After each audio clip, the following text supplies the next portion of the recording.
আমরা যখন মৃত ব্যক্তির কবরের পাশে দাঁড়াই, জিয়ারত করতে যাই, তখন কি মৃত ব্যক্তি বুঝতে পারে আমরা যে তার কবরের পাশে দাঁড়িয়েছি?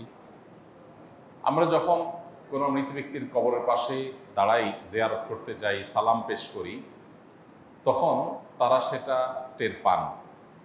তাদের ধ্বংসাবশেষ মাটির সাথে মিশে গেলেও আল্লাহ রাব্বুল আলামিন বারজাখী জীবনে, এটাকে বারজাখী জীবন বলে, মৃত্যু থেকে নিয়ে কিয়ামতের আগ পর্যন্ত যে জীবনটা আছে, এখানে মানুষের শরীর মাটির সাথে মিশে যাক, পানিতে গলে যাক, যেখানে যে অবস্থা থাকুক, সেখানে এক প্রকারের রূহ আল্লাহ তাআলা শুধুমাত্র বিশেষ কিছু জিনিস যেগুলো আল্লাহ তাআলা অনুভব করাতে চান, সেগুলো অনুভব করার ক্ষমতা আল্লাহ তাদেরকে দেন। এর ভিতরে একটা হলো এটা যে কোনো ব্যক্তি তার কবর জিয়ারত করতে গেলে, কে আসলো জিয়ারত করতে, সেটা তিনি টের পান। সালাম যখন দেন তখন সালামের জবাবও তিনি দেন, সেটা আমরা শুনতে পাই না, জাস্ট এটুকু। এটা বহু সালাফদের মত। ইমাম ইবনে আব্দুল বার রাহিমাহুল্লাহ, বরাতে ইবনুল কাইয়িম রাহিমাহুল্লাহ, অনেক ইমামগণ এ বিষয়ে অনেকগুলো হাদিস উল্লেখ করেছেন। যদিও আপনার সমকালীন ওলামাদের মধ্যে শেখ বিন বাজ রহমতুল্লাহ আলাইহি, সৌদি আরবের সাবেক গ্র্যান্ড মুফতি, উনি এ বিষয়ে ভিন্ন মত পোষণ করেছেন, আর অনেকে ভিন্ন মত পোষণ করেছেন। তারা বলেছেন যে মৃত ব্যক্তি টের পায় কি পায় না, এই বিষয়টা হাদিস দ্বারা চূড়ান্তভাবে পরিষ্কারভাবে ক্লিয়ারলি প্রমাণিত না। বাট তারা আবার এটাও বলেন নাই যে মৃত ব্যক্তি টের পায় না। তো উভয় মতকে সামনে রেখে আমরা বেশিরভাগ সালাফ বা পূর্বসূরি ওলামাদের এই ক্ষেত্রে যে মতামত পাই, সেটা হলো যে তাদের মতামত হলো হাদিসের আলোকে যে মৃত ব্যক্তি তার পরিচিত অপরিচিত যে কোনো ব্যক্তি কবর জিয়ারত করলে তাকে যখন সালাম পেশ করে, তখন রব্বুল আলামিন তাকে এই সালামটা জবাব দেওয়ার জন্য যে রুহের প্রয়োজন, যতটুকু অনুভূতির প্রয়োজন, সেই মাটি ধ্বংসাবশেষ যেখানে যে অবস্থা আছে অতটুকু আল্লাহ তাআলা ফেরত দেন এবং তিনি রিপ্লাই করেন, সেটা আমরা শুনতে পাই না, জাস্ট এইটুকু। তবে মৃত ব্যক্তি আমাদের সালামের জবাব দিচ্ছেন, তিনি আমাদেরকে জানুক বা না জানুক, আমরা গেলাম কি গেলাম না সেটা টের পেলেন কি পেলেন না, এর চাইতে বড় বিষয় হলো আমাদের জন্য কবর জিয়ারত করা সুন্নাহ। আমরা দূর থেকে তাদের জন্য দোয়া করলে সেটাও তাদের উপকারে আসবে। কাছে যেই দোয়া করতে হবে এটা জরুরি না, কিন্তু কাছে গিয়ে সালাম পেশ করাটা সুন্নাত।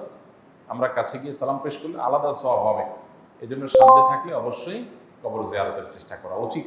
নবী করিম সাল্লাল্লাহু আলাইহি ওয়াসাল্লাম বলেছেন, জুরুল কুবুর ফাইন্নাহা তুযাক্কিরুকুমুল আখিরাহ, তোমরা কবর জিয়ারত করো, কারণ কবর জিয়ারত তোমাদেরকে আখিরাতের কথা স্মরণ করিয়ে দেয়।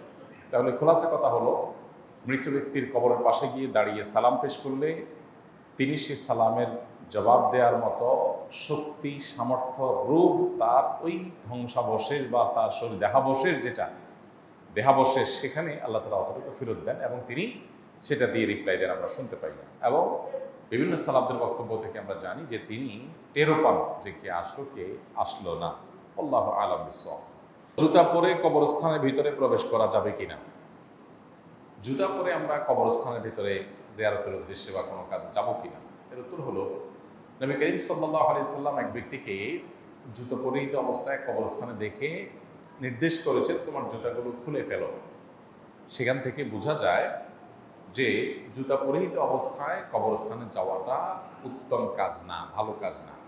সুন্নাহ হলো কবরস্থানে প্রবেশ করলে জুতা খুলে তারপরে প্রবেশ করবো আমরা। যদিও যদি কোনো কবরস্থানে কাঁটা বা ইটের টুকরা, ক্ষতিকর কিছু বা পায়ে ব্যথা হতে পারে, এরকম কিছু থাকতে পারে, সেই আশঙ্কা থেকে আপনি জুতো পরে কবরস্থানে যান, তাহলে সেটা ভিন্ন কথা, তাহলে সেটা জায়েজ আছে। নর্মালি আপনি কবরস্থানে যখন যাবেন জুতা খুলে তারপরে প্রবেশ করবেন, এটাই হলো সুন্নাহ, এটাই হলো উত্তম। এর একটা কারণ এও হতে পারে যে কবরবাসীর প্রতি আপনার সম্মান প্রদর্শন করা, যে তারা এখানে মাটিতে শুয়ে আছে, অতএব মাটিতে আমি সেগুলো জুতা পায়ে পাড়ালাম না অ্যাটলিস্ট। আর সবচেয়ে বড় কারণ তো হাদিসে নিষেধ আছে, সেজন্য বিদায় কবরস্থানে জুতা পরিধান করে না যাওয়াটাই হলো সুন্নাহ এবং মুস্তাহাব। বাসা বাড়িতে কুকুর থাকলে বিপদ আসে, কথাটা কতটুকু সত্য যদি বুঝিয়ে বলতেন। বাসা বাড়িতে কুকুর থাকলে বিপদ আসে, এরকম কোনো কথা কোরআন অথবা হাদিসে এইভাবে বলা হয় নাই আমার জানা মতে। তবে এটুকু ঠিক যে কুকুর বাসা বাড়ির ভেতরে, ঘরের ভেতরে কুকুর নিজেরা যেখানে বসবাস করে সেখানে রাখা, এটা হাদিসের আকারে নিষেধ। একটা প্রাণী হিসেবে তার প্রতি সিম্প্যাথি থাকবে, মায়া থাকবে, দরদ থাকবে, তার কষ্ট লাঘবের চেষ্টা থাকবে, অসুস্থ হলে চিকিৎসা দিবেন, ক্ষুধার্ত হলে খাবার দিবেন, পিপাসার্ত হলে পানীয় দিবেন, এগুলো সব ঠিক আছে। এর মানে এই না যে আপনি তাকে আপনার ঘরে তুলে নেবেন, কত প্রাণী তো পৃথিবীতে আছে। ইসলাম তো অন্য কোনোটার ব্যাপারে আপনাকে এই নিষেধাজ্ঞা দেয় নাই যে আপনি বাসায় রাখতে পারবেন না, কুকুরের করে দিয়েছে। আল্লাহ এবং তার রাসূল সাল্লাল্লাহু আলাইহি সাল্লাম জানেন এটা আমাদের জন্য ক্ষতিকর। এই জন্য হাদিসে নবী সাল্লাল্লাহু আলাইহি সাল্লাম বলেছেন, লা তাদখুলুল মালাইকাতা বাইতুন ফিহি কালবুন আও সূরা। যেই ঘরে কুকুর থাকে অথবা কোনো প্রাণীর আকৃতি, ভাস্কর্য, মূর্তি, ছবি, প্রাণী এগুলো টাঙিয়ে থাকে প্রকাশ্যে, সেখানে রহমতের ফেরেশতা প্রবেশ করে না। তো এই জন্য বাসা বাড়ির ভেতরে নয়, বরং পাহারাদারের জন্য রাখলে বাইরে কোনো কক্ষে আপনি রাখেন, খাবার দাবার দেন, সেটা ঠিক আছে। একজন নারী ব্যভিচারিণী, তিনি একটি পিপাসার্ত কুকুরকে পানি পান করানোর কারণে আল্লাহ তাআলা তাকে মাফ করে দিয়েছিলেন। এই হাদিস আছে আমাদের সামনে। অতএব কুকুরের প্রতি ইসলাম আপনাকে অমানবিক হইতে বলে না, কুকুরকে গণহারে নিধন করতে বলে না, কুকুর মানেই আপনি নিকৃষ্ট হিসাবে গণহারে বলতে আপনাকে বলে না।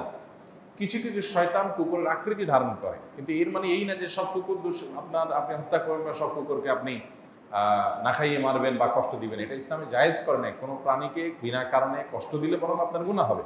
কিন্তু এর মানে এই না যে ইসলাম আপনাকে ঘরে তুলতে বলেছে। মজার বিষয় হলো, কোরআন হাদিসে যেটাকে নিষেধ করে, শয়তান গোটা পৃথিবীর মানুষকে দিয়ে ওইটা বেশি করায়। এই জন্য দেখবেন কুকুর ঘরবাড়িতে রাখার জন্য যত চেষ্টা গোটা পৃথিবীতে আছে, অন্য কোনো প্রাণীকে ঘরের বাড়িতে রাখার ব্যাপারে এই চেষ্টা নাই। কেন? অন্য আরও এত বহু প্রাণী আছে, সেগুলোকে এভাবে ট্রেনিং দিয়ে, প্রশিক্ষণ দিয়ে, বিভিন্নভাবে, বিড়াল আছে, কত প্রাণী আছে, সেগুলোকে মানুষ এতটা গোটা পৃথিবী জুড়ে সমাদর করে না যতটা সমাদর করে কাকে? কুকুরকে। তার মানে কোরআন হাদিস যেটা আমাদের জন্য ক্ষতিকর হিসাবে নির্দিষ্ট করে দিয়েছে, জানিয়ে দিয়েছে, শয়তান সেটা জানে, এই জন্য মানুষের ক্ষতিগ্রস্ত করার জন্য সেটাই দেয়। রহমতের ফেরেশতা আসে না, ঈমান এবং হেদায়েত থেকে আমরা বঞ্চিত হই, অনেক দিক থেকে ক্ষতি হয়। কিন্তু এর মানে এই না যে ক্ষতি বলতে আমরা সাধারণত যেগুলো বুঝি বিপদ আপদ, রোগবালাই, মুসিবত, এগুলোই আসতে থাকবে অনবরত, এইভাবে ডাইরেক্ট হাদিসে আসে না। তবে এটা ঠিক, রহমতের ফেরেশতা যদি না আসে সেটা তো এক প্রকারের ক্ষতি, এক প্রকারের বিপদ বা বহু বিপদের কারণ। তো ওইভাবে বলা যায়, কিন্তু এইভাবে আলাদা করে বলা হয় নাই যে কুকুর থাকলে কোনো বাসা সেখানে বিপদ আপদ লেগে থাকে, এইভাবে কোরআন হাদিসে আসেনি। আল্লাহ